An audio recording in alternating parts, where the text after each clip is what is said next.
Hey sword fans, I thought I would do a small series of videos because I've been asked about this a few times and this one is leaving me soon.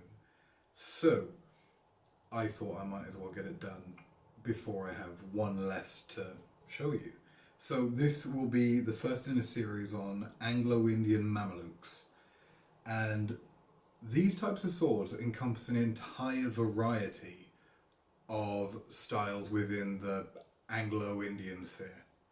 These Anglo-Indian swords, they were popular in separately in both Britain and in India.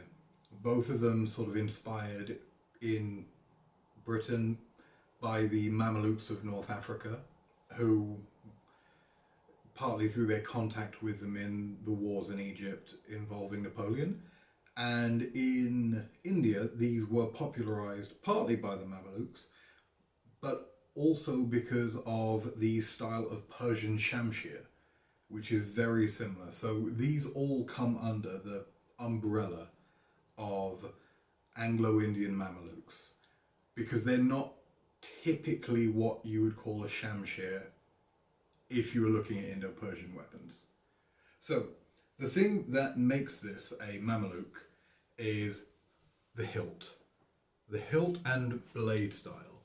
So if I get this in here, you can see it is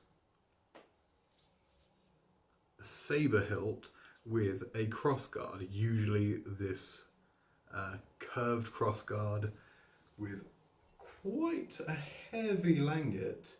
This one is almost entirely, well, this is Indian manufactured in the European style, and it's quite fascinating really because it's an entirely cast hilt, cast to look like it has rivets, handle slabs, separate guard, and it's just quite fascinating. So this is a cutting sword, and they are very heavy sabres for the most part. The other ones I will be showing you will include these three, and this is the heaviest of the three. And this one feels like you're not carrying anything. It's quite incredible as far as swords go. But back to this one. This one is moving off to its new customer. Well, it would have already gone by the time this video comes out. And it's just lovely. I've had this for about a year. It was in my collection for a while and it went on my site not too long ago. It is a large, well, it's on the larger side. So it's quite short but quite broad. It's not too heavy, but it feels like it wants to move and cut. It has a lot of oomph. And yeah, generally quite a fan. The hilt is quite incredible. The blade is Indian made.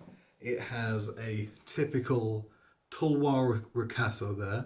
It is double fullered, almost all the way to the tip. That's where the fullering ends.